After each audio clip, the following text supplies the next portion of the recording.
people shouldn't work for a living. That's a bad idea. I don't see myself right now as working. What I'm doing is creating value. That's what we should be doing for a living.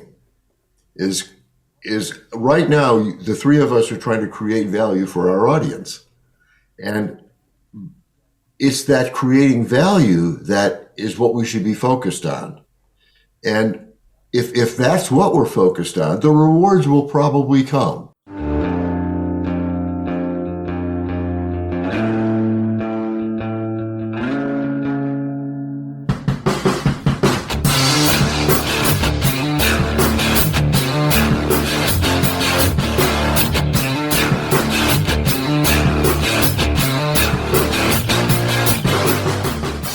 Alright, everybody, welcome back to another episode of the Space Tomatoes podcast. I'm one of your hosts, Havoc. I'm the other one, Alex. Hey, how are you doing? Other one. Today we're joined by a guest, Dr. Doug Cardell, economist, economic policy expert, and author of Why Socialism Struggles. Welcome to the show. Welcome. Happy to be here. Awesome. So, is this your first book? Yes. It is. Okay. Well, that's an awesome thing. And I imagine you went to school for economics and. Yes, I have a PhD in economic policy. Okay. I didn't want to assume that was the case. That's pretty cool. And what brought you to decide to write this particular book? Well, I'm concerned that we may end up in a socialist country accidentally. I think there are too many people out there that are advocating socialism that don't really know what that means, and that worries me. Socialism is not a thing that is helpful to the people in the countries where it's been advocated. Sure. I think there's abundant history that shows that it is not a successful economic, you know the thing. Sorry. Why don't we start with just the basic definition for people that may not know exactly what we're talking about with socialism when we use that term? Yeah, socialism is an economic system where the government owns all property and the means of production. That is, anybody that produces stuff, that's owned by the government, not by individuals. And that becomes... Is there a big differentiation between socialism and communism? Or are they essentially the same thing? You can think of them as the same thing. Communism is basically a myth. Marx's view of communism was that socialism would become so successful that the government would wither away, was his phrase. And that's going to happen. I've never seen a situation, I also have a degree in history, and I've never seen a situation historically where a government anybody in power has given up that power willingly.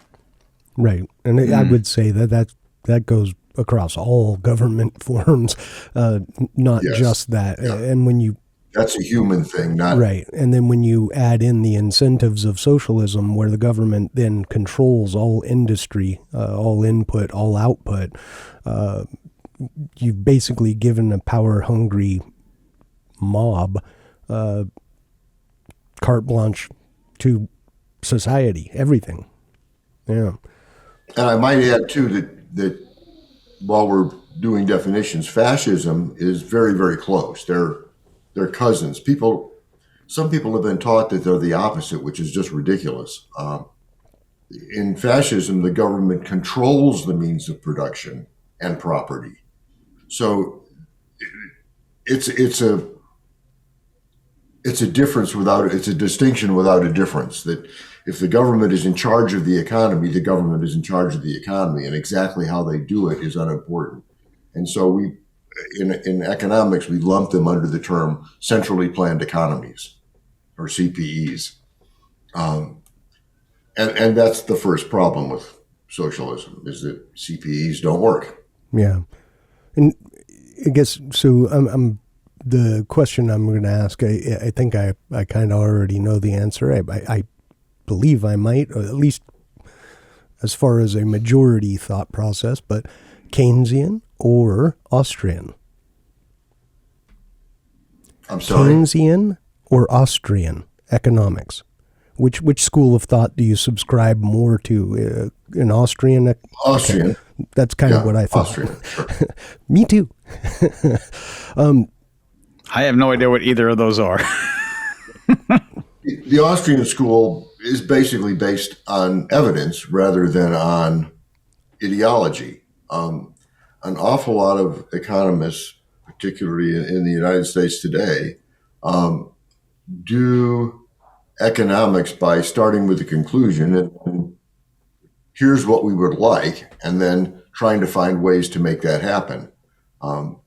In evidentiary economics, what we look at is what works, and can we find evidence that shows that it works. A good example of non-evidentiary economics is John Lennon. I'm a big Beatle fan. I love the Beatles. I love John Lennon, but he wasn't an economist. And he wrote a song, Imagine, you've probably, I'm sure, heard it. Imagine there's no heaven. Imagine there's no possessions, and no countries. And that's what, but he at least titled it correctly. It's imaginary. And you can't build an economy based on an imaginary philosophy. It just doesn't make any sense. But unfortunately, a lot of people, that's what they're trying to do. To me, that's part of the threat, is that people imagine the world away and without looking at what the evidence says the consequences will be if we actually had that world. Yeah, and if it worked pretty good in sci-fi utopian movies. Sure, I think when you remove all the reality and you can kind of bend reality to your will, then of course it's going to work. So I would also add that between the two economic ideas, schools of thought, I guess, in our society is largely Keynesian, right? The United States. And the idea behind Keynesian economics is also one of government intervention into the economy when things aren't going the way you planned them to go. Whereas the Austrian school is, we don't intervene. If it's failing, it fails. The next thing will come along and be successful because of the failures, not in spite of the failures, not because of them. Right? So I guess, one of the questions I would have right off the bat, so I think your fears are grounded, right? I think there is a younger generation that's been fed this utopian ideal that socialism could work if only we did it right, right? And the problem is that does not account for the human factor. However, I would also argue that we've been traveling down that road for quite some time. You could go back to, from a pure economics standpoint, you go back to Jekyll Island in 1913 and look at that as a purely socialistic intervention into the economy of the United States. Would you agree, or? Yeah. I think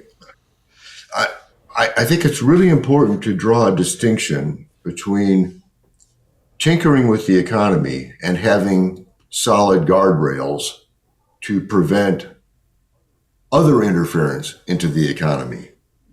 And so, like, I was having a discussion with some people at a book signing the other day, and a woman said, well, capitalism caused slavery. And I said, well, how do you see that happening? She said, well, they were buying and selling people. And I said, yeah, but that isn't capitalism. That's a problem of government. It's government's job to legislate what can be bought and sold. And clearly, buying and selling people is not something we want to see happening. But that's not a problem in the system. That's a problem in the guardrails. And so we have to make sure we distinguish between Jekyll Island, and for our listeners who don't know, we're talking about the formation of the Federal Reserve. and tinkering with the economy. In fact, it was the Federal Reserve's, the fairly new at that time Federal Reserve's tinkering that caused the Great Depression. They meddled in things they didn't understand. And I should be careful to point out that the Fed is not incompetent. They're smart people. I'm not saying that they're doing anything wrong, other than the fact that they're meddling. In fact, a large part of my research was to study the personal consumption expenditures over a 30-year period, that's a good measure of what's going to happen in the economy, how to predict the economy. And over that 30-year period, I looked at what the Fed predicted and what happened a year later. They were right 46% of the time. They could have literally done better flipping a coin. Now, again, I'm not saying that they're stupid people. I couldn't have done any better, because here's the problem. In order to plan an economy, you have to be able to predict. And the economy is a chaotic system, like the weather. And a guy named Lorenz back in '72 proved that the weather would never be predictable more than about 2 weeks out. Mm-hmm. That's where the phrase the butterfly effect comes from. That very, very tiny inputs, like a butterfly flapping its wings. His famous quote was, "Can a butterfly flapping its wings in Brazil precipitate a tornado in Texas?" And yes, it can. I could say the same thing about the economy. Can someone buying a pair of shoes in Brazil precipitate a depression in Poland? Yeah. Because very, very tiny inputs in a chaotic system can make big, big changes in the outputs. And that happens because the system is very often at a tipping point, where just a tiny nudge one way or the other causes something to happen. And so because of that, we can't predict into the future. And the economy is even worse than the weather in terms of prediction. Because let's think about what I would have to do if I were going to predict what we needed to manufacture a year from now. I'd have to be able to look into the minds of 9 billion people and think, what are they planning to buy next year? What are they planning to sell next year? Okay, that's a ridiculous idea. I don't know what my wife is planning to buy next week, let alone what all the people on the planet are going to plan to buy next year. It's just an impossible task.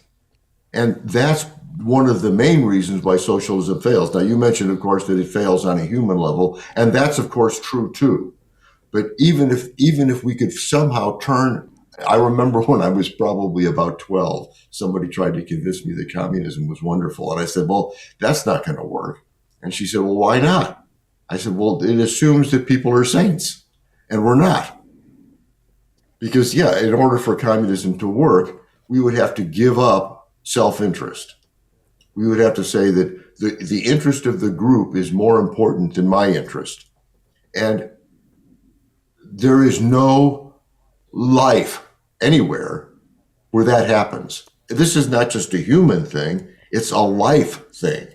If you put a plant in a room with a window, it's going to grow toward the window. Now, I don't think it thinks about that. It doesn't have a conscious self-interest, but all life has to pursue its self-interest or it dies.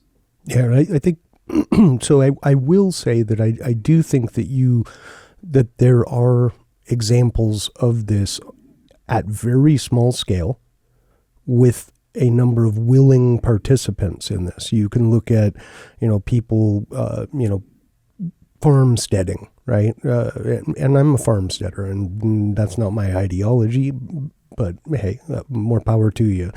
But you can take a group of people together and they live on a farm, they grow the food, they, maybe someone is a cobbler, maybe someone is, good at construction, a welder, etc. You can make it work in that aspect. But the thing that's missing is there's no central planning. There's nobody standing at the top going, you're going to do this, you're going to do that, we're going to make this, we're going to have these.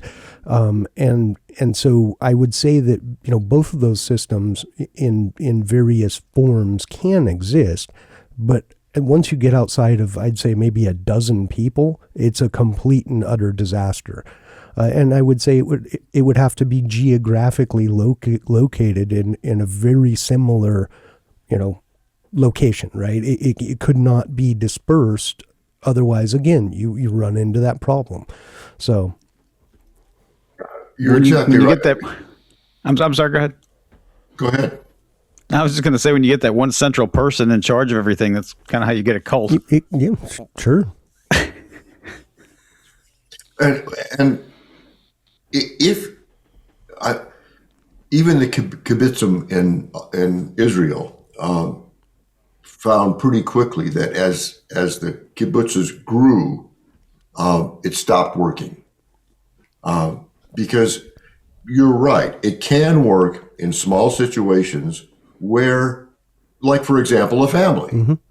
And the original kibbutzim were indeed extended family groups. And so if you're in a situation where everybody truly loves each other, yes, you can make something like that happen. But even in groups of 100 or so, it doesn't work. So for example, we can look at the two earliest American colonies, Jamestown and the Mayflower Colony, and both of those started as collectivist enterprises. Again, they weren't truly socialist because there was, as you said, no central planner. But even collectivism fails on a human level. And at a time when the people involved would have required their utmost effort to survive, they weren't putting out their utmost effort. In fact, there were a lot of people that were, malingering, I guess that you could say, because they saw that if they didn't do the work, somebody else would. And so they stopped working or didn't work as hard as they could have worked. And they entered what was called the starving time. And they ended up eating their shoes, digging up corpses, eating pets. It didn't, in either circumstance, it didn't end well until they introduced capitalism and gave people private property.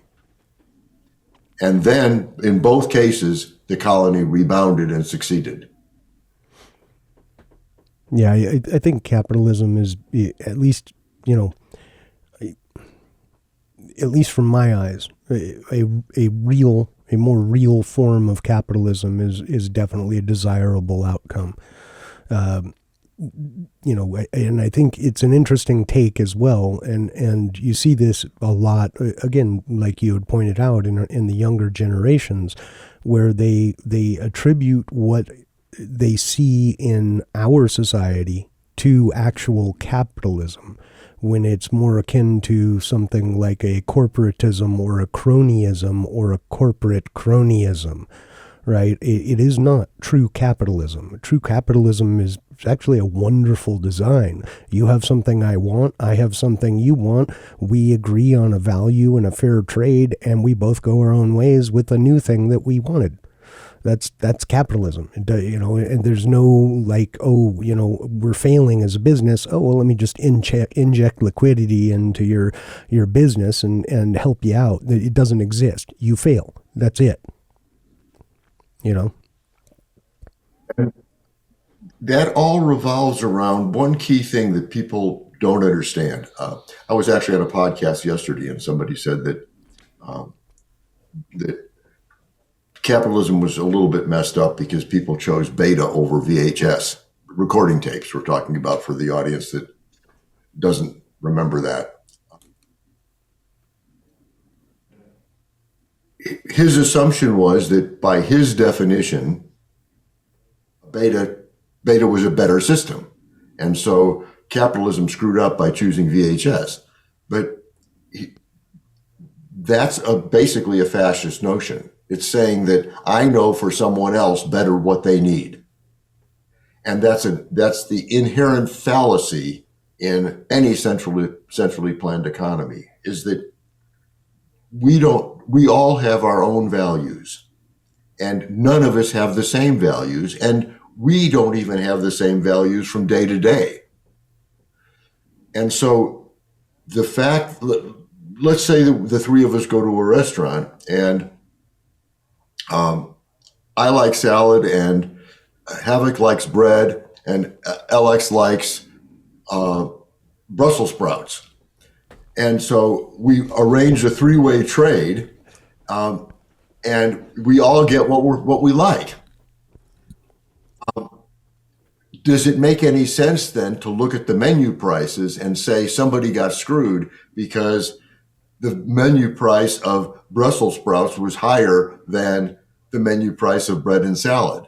And of course, that's not true. We all got what we wanted. And that's what capitalism is based on, is that I find my bliss, I find my talents, and then I use that to create value for other people. And I would suggest that even young people, if they understood that's what capitalism was, could support it. I mean, how can you argue with that? That people say, well, capitalism is inherently competitive and we should be cooperative. And it's a fallacy. We are competing to cooperate. In other words, right now we're on a podcast, and presumably we are competing with other podcasts. Now, why are we doing that? Well, I may make a few bucks on my book. You might get some additional sponsors or whatever. But I'm here because I want to create value for our listeners. And I'm betting that's why you're here too. And so we are competing with those other podcasts out there to find out who can create the most value. And so the competition is competition, but it's to cooperate with those listeners. It's to find the best thing for them. And again, I don't see that there is a counter argument. I can't imagine how one could argue with that and say that it's a system that's inherently evil. I would argue that it's the ultimate in morality. Yeah. You can't have a system more moral than that says, my mission in life is to create value for others. Yeah, but I mean, on the flip side, so what you're saying is you don't think Joe Rogan should just give us like a couple million of his followers? I mean, No, of course not. I mean, you're exactly right. I mean, we're competing, yes, but we're competing to find out who can do the best for others. And in that same vein, it's not unreasonable for people to be rewarded in, I could paraphrase the Beatles really quickly and say, and in the end, the value you take should be equal to the value you make. Yeah. And in that regard, I can't fault Bill Gates. I'm on a PC right now. We're on the internet. We couldn't be doing this at all if it weren't for Bill Gates. And I'm also on Starlink because I live out in the middle of nowhere. And if it weren't for Elon Musk, we couldn't be doing this. Yeah. And so those guys changed the world. And yeah, they created more value than you and I did. That's just a fact. And I'm not jealous about that or upset about that. They deserve what they got. And so the idea that we should take it away from them for some odd reason, because they have, quote, too much. I mean, what does that even mean? They created huge amounts of value and they deserve what they've got from it. Yeah. I'm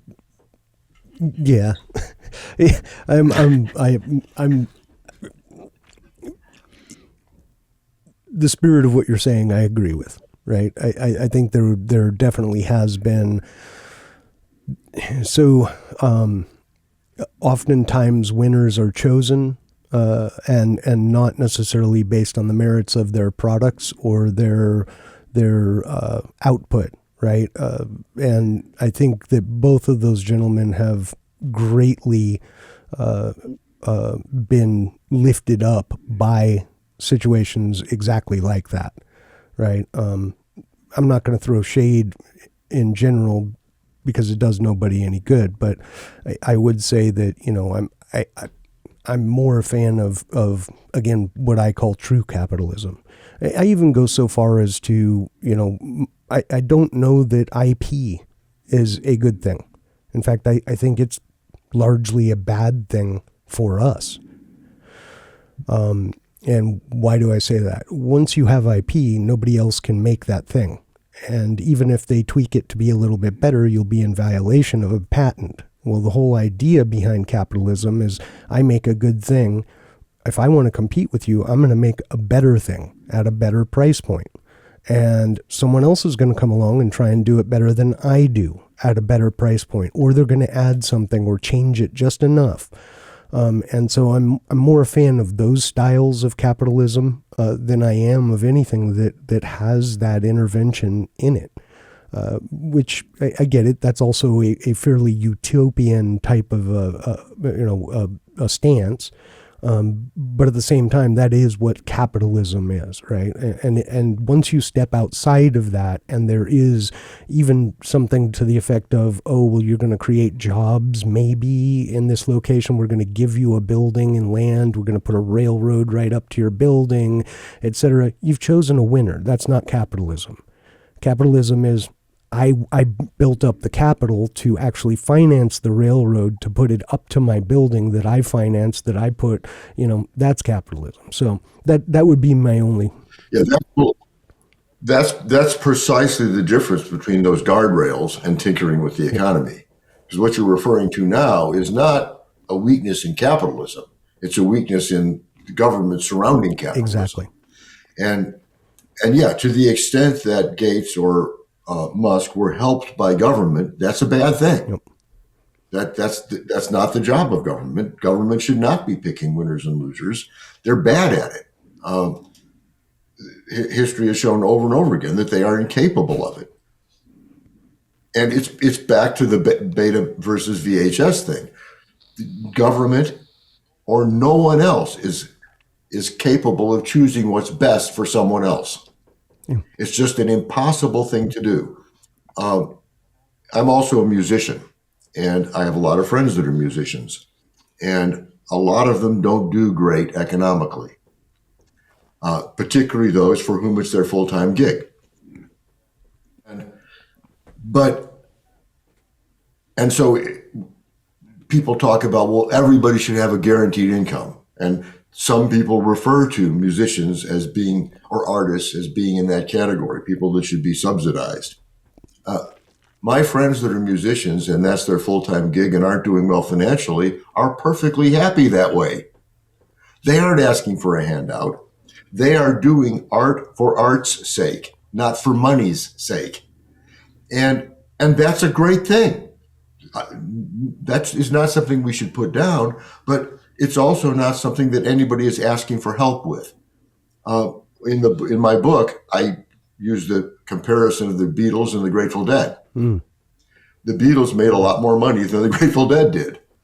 But I don't think the Grateful Dead is upset about that. They chose their path, yep.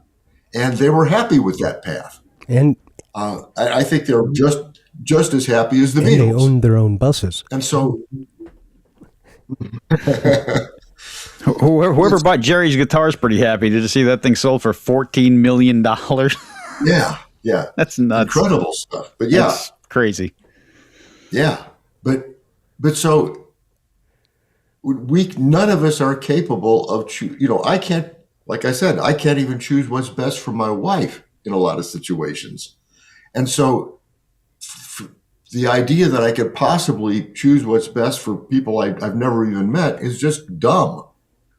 But yet that's exactly what government or any other, including, for example, labor unions, trying to get a $15 minimum wage. I understand that they think they're well motivated, but they're tinkering in an economy they don't understand. Yeah. And it's going to have consequences that are not what they expect.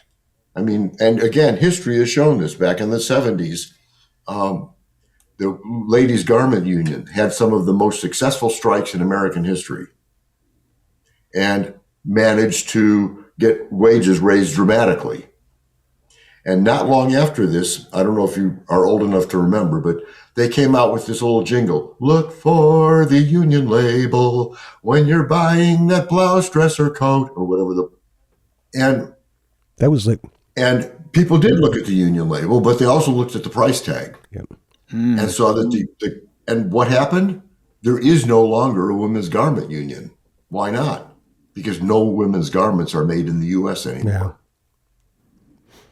Yeah. And so they increased the wages for their workers, but now their kids can't get a job. And so there are always trade-offs in an economy, and tinkering with it almost never works because it assumes that we can plan stuff that we can't possibly plan. It's like the butterfly and the weather. The tiniest thing can make a big difference. Yeah, I honestly, I think Milton Friedman, as well as Sowell and Rothbard and quite a number of others, really hit the nail on the head. The real minimum wage should be this. Always. Yeah, that's right. It's not designed, minimum wage was never, an entry level position was never meant to be where you end up. Right? This is you getting experience, learning how to work in a lower paying job, and then progressing with your knowledge and your skills into a higher paying position, potentially most often at another company, right? Or potentially as an entrepreneur for yourself. But yeah, that, and one of my favorite quotes from him, just amazing brilliance. The guy was, I personally am very fond of him. If you put the federal government in charge of the Saharan desert, in a matter of years, you'd have a shortage of sand. Yeah. Well, yeah, and I mean, you mentioned starting out in lower wage jobs. Many of the jobs that I had as a kid no longer exist, specifically because of minimum wage. I was a paper boy when I started. My first job was when I was 11. I was a paper boy. And of course, now that would be illegal. You can't even hire somebody if they're at age 11. But that certainly helped build in me a strong work ethic. I mean, here I was at 11 years old, getting up at 4:30 in the morning, I think it was, to go deliver papers before school. And I did that, I guess, 3 or 4 or 5 years. And then I became a capitalist and started a lawn mowing business, which also would be illegal now because at that age, I wouldn't have been allowed to get the permits and everything necessary to mow other people's lawns.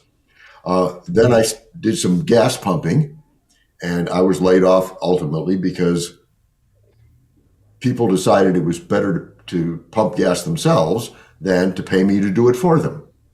And all of that's legitimate, but that's all because of minimum wage. If I had been allowed to be paid less, we may still have gas pumpers today. And at my age, I was making enough money to make me happy doing it. And I gained hugely valuable experience that now young people are deprived of. And I think that's really sad. I think that we're robbing them of things that could be hugely beneficial to their lives. And that's the part that particularly the young people today, but those leaning towards socialism don't understand. It's not a matter of capitalism being harsh or not wanting to help people. It's exactly the opposite. It's in seeing that anti-capitalism deprives people of things. It deprives those young people of a chance to really grow and learn. And yeah, it's just sad. Yeah. I think part of the problem is they see, I'm going to get this for free. we all know it's not free, but they think they're going to get a free bus pass or a free car or free rent or free everything. And they think, oh, this is great. Well, I don't have to work for it. It's a fantastic plan. You hear exactly that from all of the socialistic pitches. It's not, government it's not taxpayer-funded healthcare that people want. They want free healthcare. It's not free. It is taxpayer-funded healthcare is what they're asking for. And Yeah, oh boy, look at the way the VA does things. Go find some VA, people that have to use the VA, and I don't want my healthcare to look like that. I just don't. Yeah. It's back to the idea that people aren't seeing that. Okay, let me put it this way: people shouldn't work for a living. That's a bad idea. I don't see myself right now as working. What I'm doing is creating value. That's what we should be doing for a living. Is right now the three of us are trying to create value for our audience, and it's that creating value that is what we should be focused on. And if that's what we're focused on, the rewards will probably come.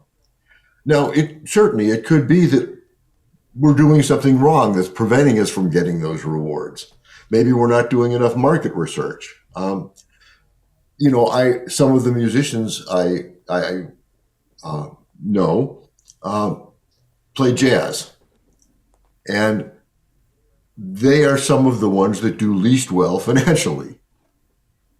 And they say, well, but jazz is so much better than pop. And well, okay, I get that you think that, and yes, you could certainly argue that it has greater complexity at some level, but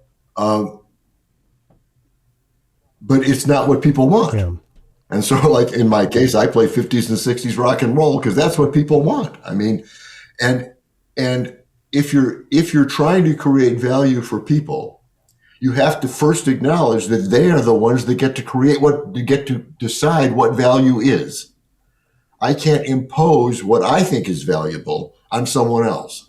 I have to say, what is it that you value, and then find a way to provide that. And too much of the time, that's what I mean why we say we shouldn't be working for a living, is that we're doing stuff that without even thinking about, are we creating value for others? And so, particularly where young people are concerned, I think that's the most important message to get across, is to help people see that if they focus on creating value, it changes your life. It makes everything different, because now you're not like, imagine somebody sitting in a burger joint, they're flipping their burgers and they're bored, they don't like it. But what if they change their mindset and go, that person that just pulled up at the drive-thru came here because they're hungry, they don't have time to cook.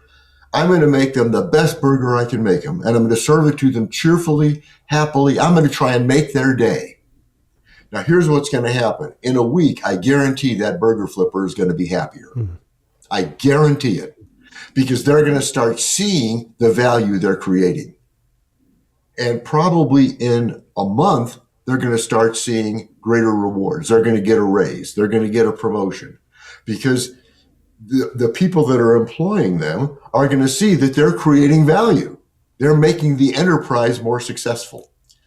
Now, there are going to be times when their boss is going to be jealous or not a smart boss and see that this person is helping. Then they're going to have to go find another job. But if their goal is creating value for others, they're not going to have that job long. They're going to be moving up. And not to like brag about it, but another job I had early on was as a carryout boy at, I think it was TG&Y. Another job that doesn't exist anymore.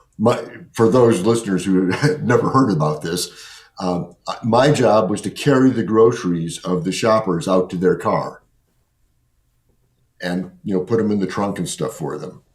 And since I had a good background of work ethic, I did that as well as I could. I would chat them up, and in, I think it was 3 days, they moved me into sales and menswear. And I pursued that the same way. And probably a month after that, they made me assistant manager of menswear. And I think, if I remember right, I ended up as manager of menswear. And I was probably 19. But then I ran into one of those bosses who said I was a threat to him. So I got fired for being too good. And that happens. That's part of the world, and we have to deal with the world as it is, not whine about it.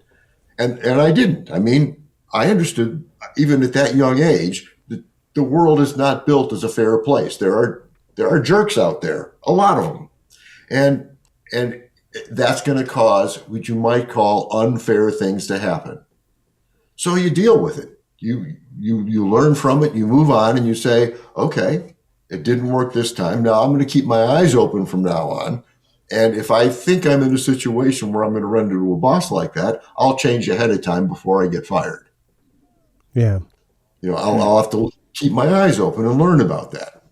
And I did. And there were a lot of times when things like that did happen. And I saw what was coming and okay, I'm going to go somewhere else. And that's another thing I think that worries people about capitalism. Is it's messy. There's no arguing with that. Because it's not controlled, it's like the weather. It's messy. And, like with the weather, you can plan all you want for a big outdoor barbecue, and it may rain that day. And that's just the way life is. And you can whine and say, well, it's not fair that it rained, but hey, it happens. And fairness has nothing to do with it. It's messy, but we have to acknowledge that it's that this economy, true capitalism as an economy, is the ultimate thing to help people. It has lifted more people out of poverty than any other system ever imagined. Even in 1950, 30% of the world lived in extreme poverty. Now it's down to 9%. It's without question the biggest factor in reduction of poverty. There's no question. You cannot deny that. So what do you think? So I'm going to go out on a limb here, and maybe I'm wrong, but I'm going to say the vast majority of the younger generations have not studied Marx, probably don't even know who Engels is, and probably recognize the name Stalin or Lenin, but couldn't point to, their actions. So, and I get this in my interactions with some because of their desire for or belief in this ideology, but don't understand it outside of a very basic form, and can't articulate, what the benefits of it would be outside of, again, a very basic form. So what do you think is driving all of this? What do you think the drivers are, and how do you suppose that whatever those drivers are being kind of ingrained into people without even giving them enough information to be able to debate this topic? Well, I think part of it is some of the things we've talked about already. I think we all tend to think that we know what's best for other people. And I think that's one of the things that is a driver, is that we tend to think that we can decide that something is better for somebody else. And I was in this sad situation recently of dealing with an alcoholic that was very close to my family. And three or four of us did an intervention, took her to an AA meeting. And she said, I don't want to stop drinking. I don't want to, period. And she did literally eventually killed her. And that kind of stuff is really sad, but as well motivated as we were, we couldn't decide what was best for her. I can't know what was going on in her head. I can't.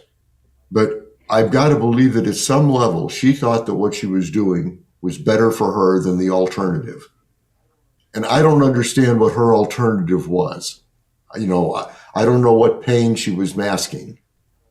But I'm sure that it was that was basically the idea, that she was masking some kind of a pain that to her was literally worse than death.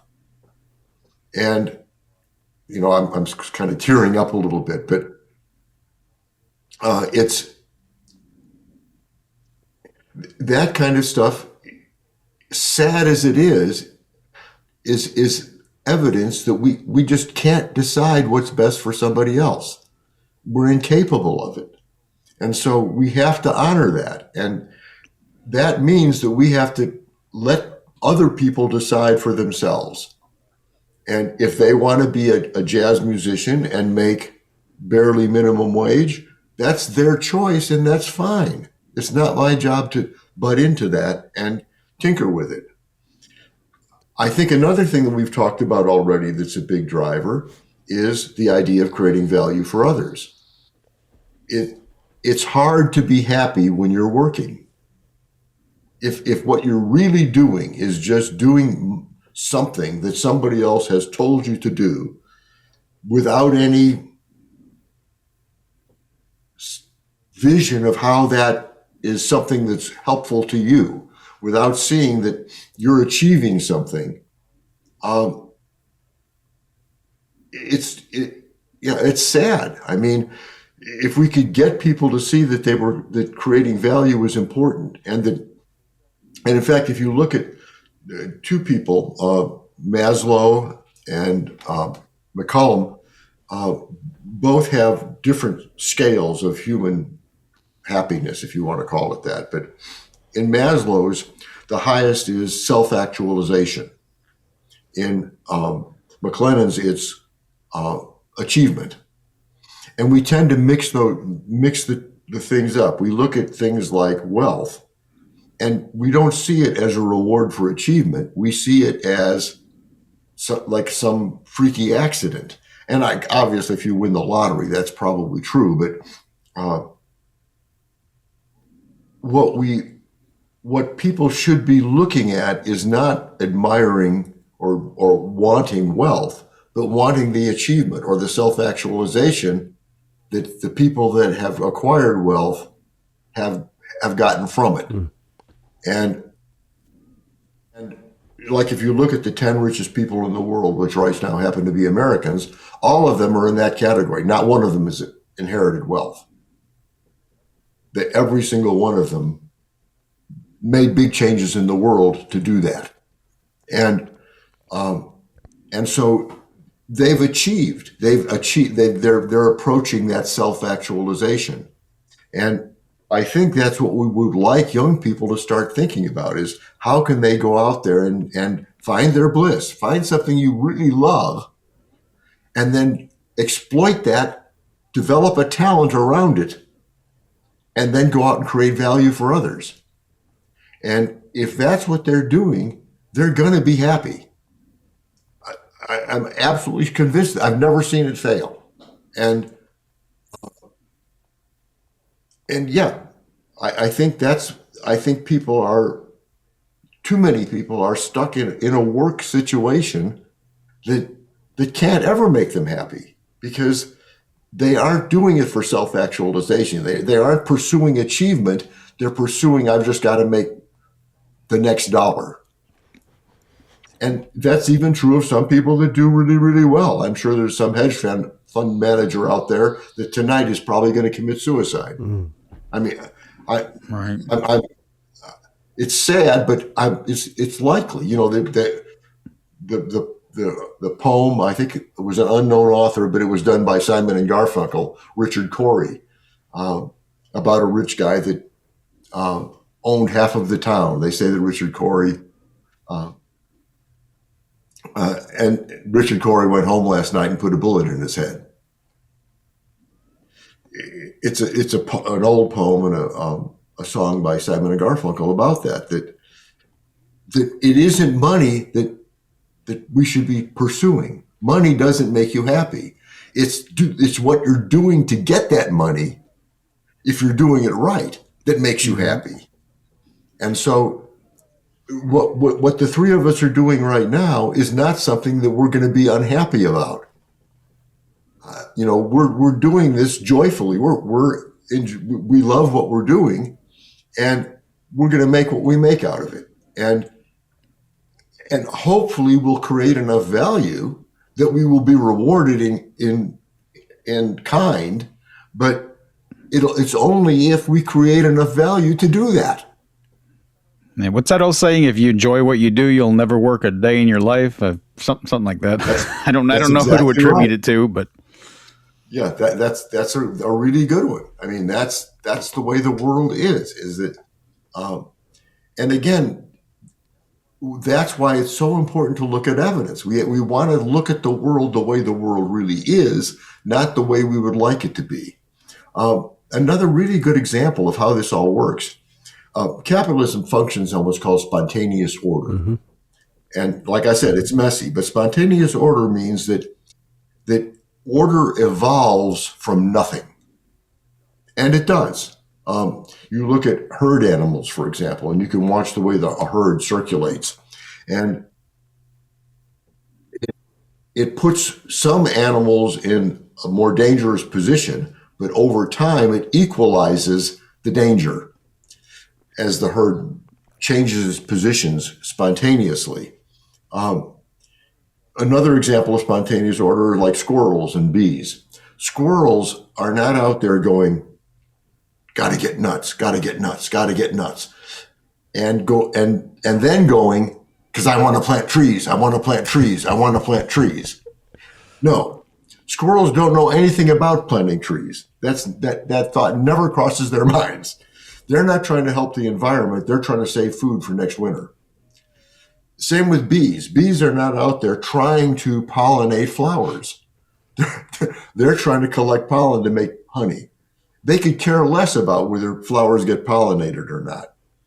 And that's how spontaneous order works. It just happens in nature. And a really good example is inside our bodies. Our bodies function on spontaneous order. We like to think our brains are in control, but they're not. In fact, more than half the cells in our bodies aren't even human.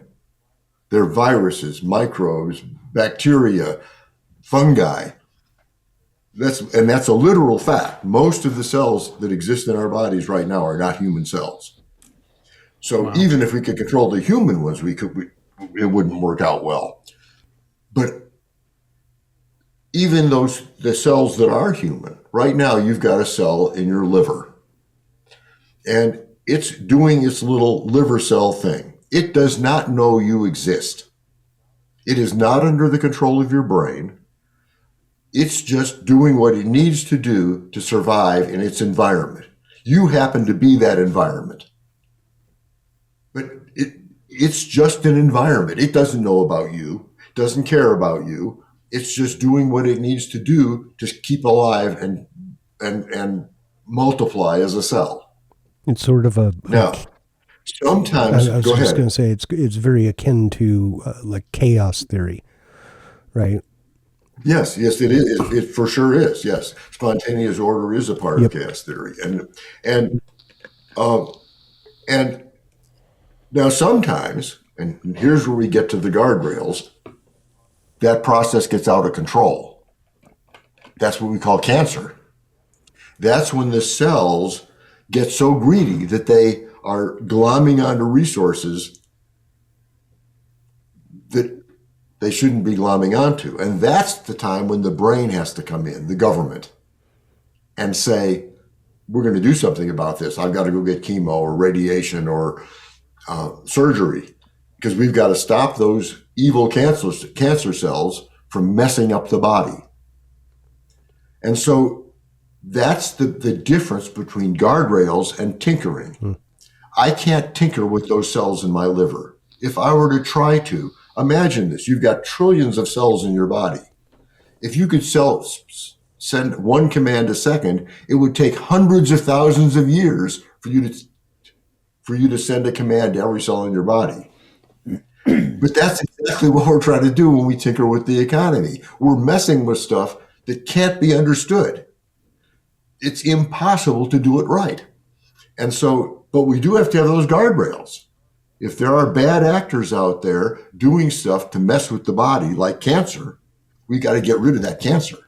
Yeah, but how do you feel about the stimulus checks they sent out a few years ago? I was just going to say, so what I was going to say is instead of guardrails like what you're talking about, what we end up having, unfortunately, is a system where they go, well, just print, I don't know, if there's 1 trillion cells, let's just put 4 more trillion in there, and that'll counter it, which, of course, devalues the worth of the original 1 trillion cells. Yeah. So what do you think is, an actual actionable solution to this? What are some ways that you think this can be countered? Because, part of me really looks at this as, sorry, parents, but I'm going to look at some parents out there. You are the person in charge of your children's education and upbringing and everything else. And yes, they should be allowed to form their own opinions and ideas, but you should not let that go unchecked. You should also counter those. Ask them why, find out. And I would also say that a big portion of this push is coming from our educational facilities. So that being said, what would you say are some good ways that, we at large can kind of counter this in a way that is more akin to, what I was just talking about? Well, and this is going to sound like a plug, but the first thing is buy my book, because, and I say that in the spirit of creating value. That's part of why I wrote that book, is that I think before people can get on board with solving the problem, they have to understand the problem. I think Einstein is famous for saying that if my life depended on it and we had an hour to solve a problem, I'd spend the first 55 minutes analyzing the problem and then the next 5 solving it. And yeah, that if you don't understand the problem, a solution is hopeless. And so the first thing that I think we need to do is find ways to educate people about what the differences between socialism and capitalism are. And I wrote the book for 2 kinds of people. First, to change people's minds if they were leaning in the socialist direction. But second, to provide good arguments for people who weren't leaning that way and wanted ammunition. And so I tried to write in the book the kinds of stuff we've been talking about today, to make arguments that are very, very hard to argue with, to explain it in ways that are very, very easy to understand, that doesn't involve complex economic theory or anything. Now, there is some of that in the book. So, for example, one of the reasons that economies are so hard to predict are boom and bust cycles, like the 2007-8 housing boom. The government certainly played a role in that particular one, but lots of them have existed without necessarily help from government. I mean, the first famous one was the tulip boom and bust cycle in Holland in 1400s, where people were flipping tulip bulbs. But flipping, that means you buy something with the intent of selling it very shortly after for a big profit, because the price of it is escalating. Well, that's exactly what happened in the housing market. People were flipping houses. They were buying them and hoping to sell them a month later for a profit without adding any value. In the book, I outline a strategy for how to fix that. It's basically a scaled capital gains tax, where if you buy something today and sell it tomorrow for a profit, we're going to tax that at like 99.9%. If you sell it a week later for a profit, it might be down to 99%. If you sell it a month later, we might be at 98%. Even a year later, we're probably going to be at like 90%. But if you keep it for 30 years, no tax at all. So it gradually goes down. So the faster you flip the asset, the greater the tax on it. Now, we're not talking about the tax on the principal, just the profit you make. So we're not taking people's money away. But the idea here is to discourage greed. If flipping is caused by greed, it's I'm going to make money without making any value. That's the whole point of flipping something. Is I'm not planning to put any value into this. What I'm planning to do is make a profit for doing nothing. That's why people get in fights over Pokemon cards and all that other stuff at Costco. Exactly right. Exactly right. And those kinds of things are not good for the economy. Now, on the other hand, investment, if it takes 20 years, we've all got our 401ks or whichever particular kind of thing you've got. And that's really great for the economy. That kind of stuff helps a lot. It allows businesses to grow and improve. It also would apply to things like your house. Right now, if you sell your house at a profit, even if you've had that house for 30 years, you're going to get taxed on that profit a lot. Yeah. Under this scheme, you wouldn't get taxed at all if you had your house for 30 years. Well, so what would you say then? Because, and I'm going to go back especially to the early 2000s. So yes, there was plenty of flipping. There were also plenty of people that got duped into no-doc loans and basically told, oh, it'll be fine. In a couple years, you can refinance and you'll be in a better position. Bad on them, right? Read the terms, right? Is my same response for the student loan people. You signed the docs. You had full access to every bit of what was coming, and you decided this was a good deal.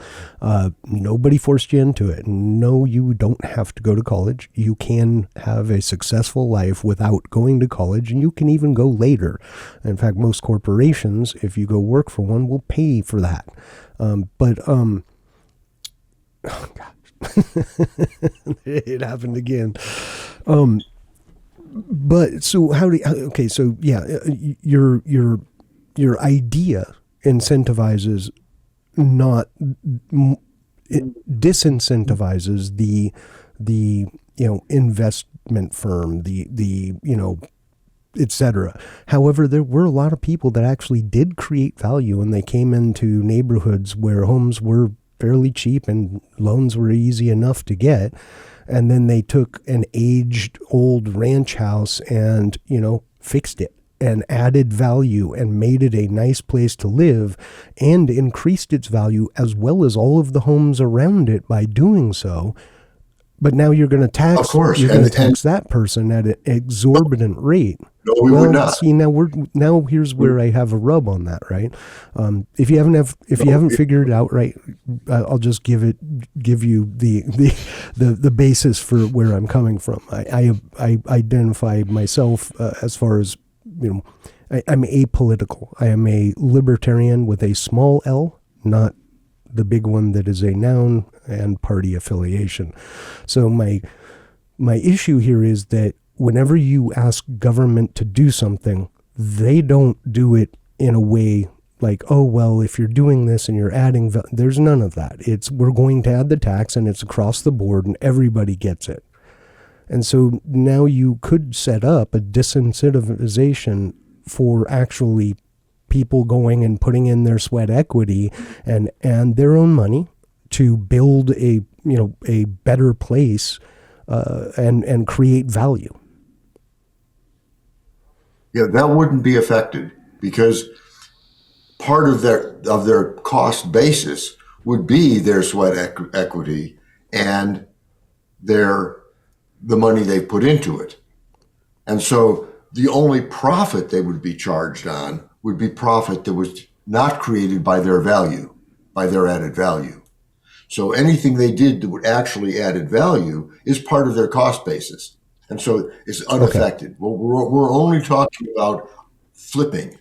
That So is, you buying and selling without getting any value. okay? So you did. I haven't so- read the book. My apologies, but very busy schedule. And so I'm guessing that is detailed in your book. Okay. Yes. All right. So Yes. that's why I missed that piece, and I retract my objection. Although I am going to maintain my objection to taxation in general. But okay. Well, again, that's the beauty of this tax. It's a tax that, if implemented, would never be enacted. No one would ever pay it because they would be disincentivized from doing the activity that would cause them to be taxed. True enough. And so it's a tax that no one would ever pay. That's kind. So what is your take on the state of our economy here in the United States? Because whatever news outlet you watch, you're going to get a differing answer depending on what that is. And even that, your interpretation of it seems to kind of come down to what color political affiliation you are. What's your take on it? It's as it always is. It's a mixed bag. I mean, when people make predictions about what's going to happen, they're almost always wrong and so I typically don't like to fall into that trap. I can see possibilities for very good things happening. A lot of the stuff that the current administration is doing is things that have promise. If they go as planned, things could go very well. In general, the libertarian idea of reducing government is a good thing. And so to the extent that they're doing that, I think that is really helpful.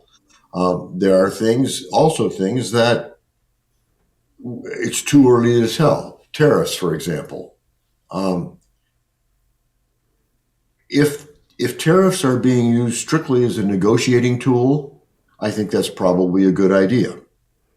If we're talking about something that is basically protectionist, particularly if it's protectionist against nothing. In other words, if England raises tariffs on us, I can see why we should raise tariffs on them. But if we're just implementing tariffs because somebody else is making a better product, that's wrong.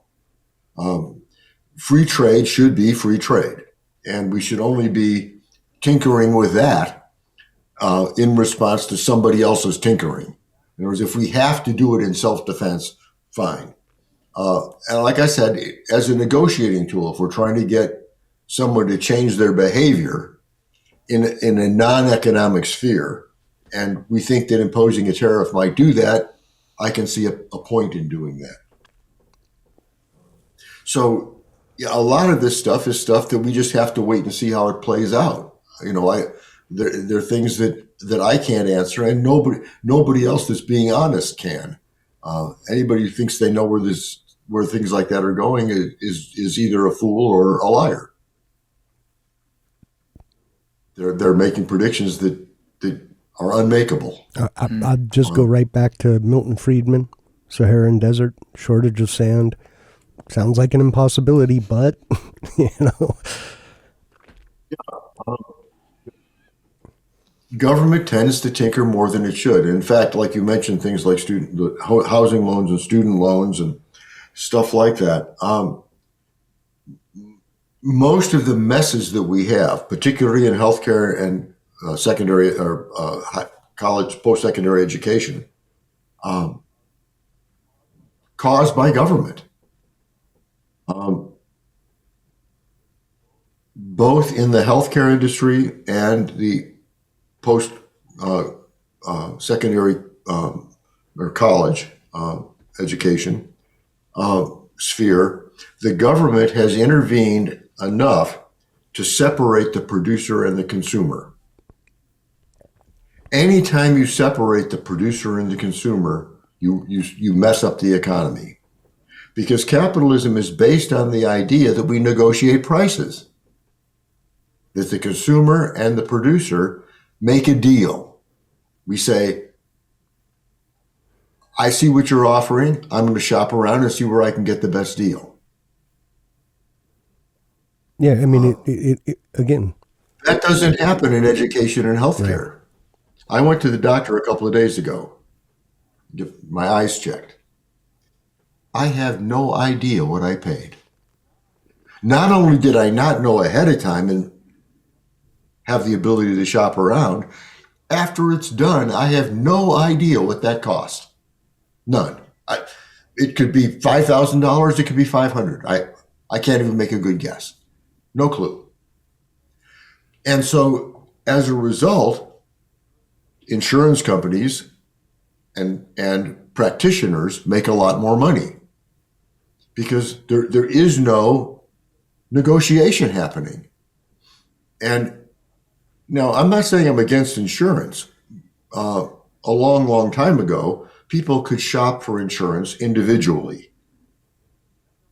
That doesn't happen anymore. People don't go out and say, now let's see, what in my system, I'm only allowed 2 choices. Yep. And that's it. So I choose one of them, but there I'm sure tons of other providers out there that could do it better, but I don't get that choice. And, Right. And that's because of yeah, it's government. Government has incentivized the healthcare industry. It started out back when Roosevelt put in wage and price controls in the 40s. but it's And beyond so- just pure incentivizing. Say it. Incentivization. Yeah. It is And so companies- capping on who you can actually go to. I can't go to a provider outside of my state.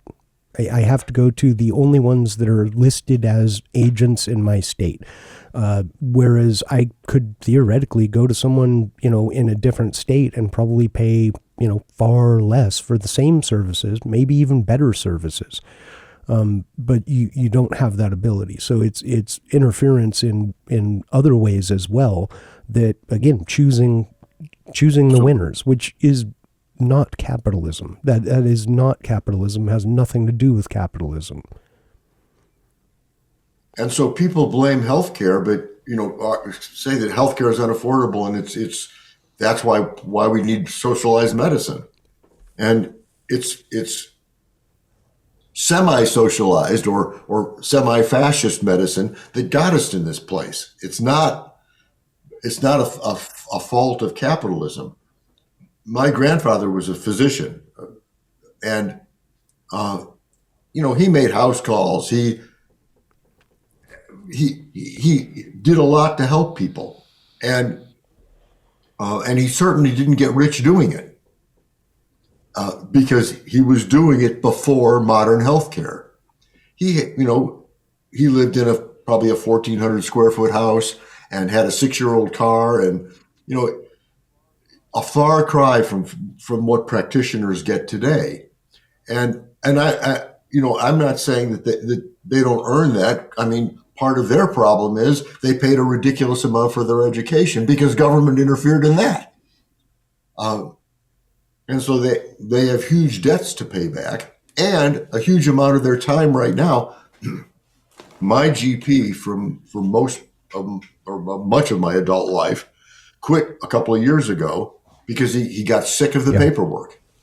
He literally said, I got into this business to help people, and I'm not getting to help people. All I'm getting to do is fill out a bunch of stupid forms for the government. Yeah. And so looking, government interference is what caused this. And you look at the education system in colleges, and the government decided everybody needs to go to college. And so they put in place a bunch of money. Let's throw money at the problem. Lots and lots of money. And so what it did was, again, separated the producer and the consumer. The kid that's ready to go to college doesn't have to look at how much it costs and can he find cheaper alternatives and blah, blah, blah. All he has to do is rake in the government cash. And as a college professor, I know that there were some students that would get their loans and 2 weeks later drop out. And then they would come back next semester and do the same thing. They'd get their student loan, take the cash, 2 weeks later drop out, and use the cash for other things. That's Yeah, it's crazy stuff. And what's happened? The salaries of college professors have gone up dramatically. The salaries of college administrators have gone up dramatically.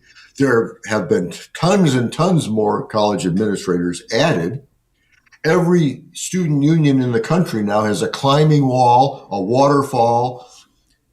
So the building's got a big boost, but what actually goes to the students has gone down. And so we've made education 8 times more expensive in inflation-adjusted dollars to give them a worse education than they were getting before. And all because the government intervened and tried to tinker with things by thinking people needed to go to college. People don't need to go to college. We need welders and ski instructors and lots of people that don't need to go to college. Well, and I'm going to interject there as well. That not going to college doesn't, especially nowadays, does not limit you to those types of things. Look, college libraries are free. You can go to one and you can sit there and read books. You have all access. You can get on the computer systems. You can, in a lot of cases, take the exact same lectures, the exact same coursework that any student would be. You're not going to get a piece of paper at the end. The paper isn't what matters. It's the knowledge. You can get it. It's literally free. Just give up your time.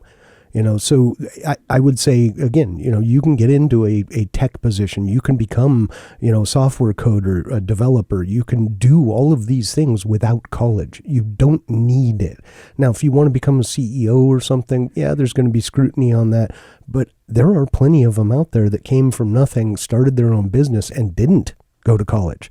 So, That's right. It's one of those things. You don't have to suffer that expense. And you can get that information and knowledge with a little bit of sweat equity. Absolutely. Yeah. But MIT has all of their courses free online now. You can get an MIT education for free anytime you want it. You just don't get the piece of paper. Yep. And so, yeah, all of that. And it's going to take time for the world to adapt to that. But hopefully the world will, and people will start looking at not the piece of paper, but find ways to evaluate better what people actually know. And part of that is by being more human. In our discussion, I suspect that you have come to the conclusion that I know a little bit about what I'm talking about. Oh, without question. And I'm guessing it's not because I've got letters after my name. Piled higher and deeper doesn't mean the world, but it does mean you put in sweat equity. And I think that ultimately that's the more human way to do it. If HR people spend 2 hours interviewing somebody, they can find out a lot more than they can find out by looking at what letters they have after their name. Because there's a lot of, I've taught in the system, and there are a lot of people with those letters after their name that are clueless. And there are a lot of people that don't have those letters that know what they're about. Mm-hmm. And so we have to make it a more human system, a system that says, I'm going to look at this as a person, not a job application. And once we start focusing on those things will change. Yeah. Definitely. All right. I think we're getting at a good place to start wrapping up. So right off the bat, very first thing I want to do is, aside from your book, what are you working on? What do you got going on? Where can people find you? And most importantly, is there a better place to buy your book that translates to more value for you? No, not really. Probably the easiest for most people is Amazon, but it's also Barnes & Noble, Target, all the usual outlets have it available, either as an ebook or as a hard copy. I have a website, dougcardell.com, that I update pretty often. Once a week is what I shoot for. And it has a lot of this same stuff in it. I'm working on my next book, Why Capitalism Struggles, which will deal with a lot of the stuff we've talked about today, crony capitalism and the things that keep people from appreciating capitalism for what it is. There was some of that in the first book, but I think it will be better in the second book, be dealt with better, more completely. I obviously am doing podcasts to try and get the word out, and that keeps me pretty busy. And plus, there's all the usual stuff like my musician gigs and taking care of this place. I've got a few acres here, and we have to use a tractor to grade the road and blah, blah, blah. Same. Lots to do, but it's all fun and it's all creating value. And hopefully that's what I wish for our audience, is that that every single one of them goes home today and starts thinking about how they can find their bliss and develop talents around that bliss that will allow them to create value for others. I love it. Absolutely love it. And our one scripted question, if you will, we talked about earlier is, throughout our lives we encounter, it could be writings of an author, it could be a historical figure, 6th grade science teacher, it could be mom, it could be whoever, someone that makes a profound impact in our lives. And we always like to give our guests an opportunity to shout out that person. Well, so many, but I guess I'd have to say my wife. She's my partner and has by far the biggest impact on what has happened to me for the last 40 years. That's an amazing thing. And congratulations on over 40 years. That's a beautiful, beautiful thing. And I personally probably mirror that amount with 40 years, but hey. Well, awesome. I really appreciate you coming on. And honestly, I think I'd love to extend the offer now. When your next book comes out, I'd love to have you back on the show, talk about that one as well. I'd be happy to, anytime. Awesome. All right. Well, thank you, everybody, for giving us a bit of your time. And thank you, Dr. Cardell, for giving us your time as well. If you liked us, thumbs up. If you didn't, give us thumbs down, leave a comment, tell us we suck, whatever you want to do. We don't care. You can find us everywhere. Literally, we are now hosting off of fountain.fm as well. So if you'd like to go check that out, you can find us on fountain.fm, which is a value for value or podcast 2.0 instance. And remember, wherever you are, whenever you're watching this, have an amazing day. See you, everybody. Thanks for coming on. Take care. Thank you for having me.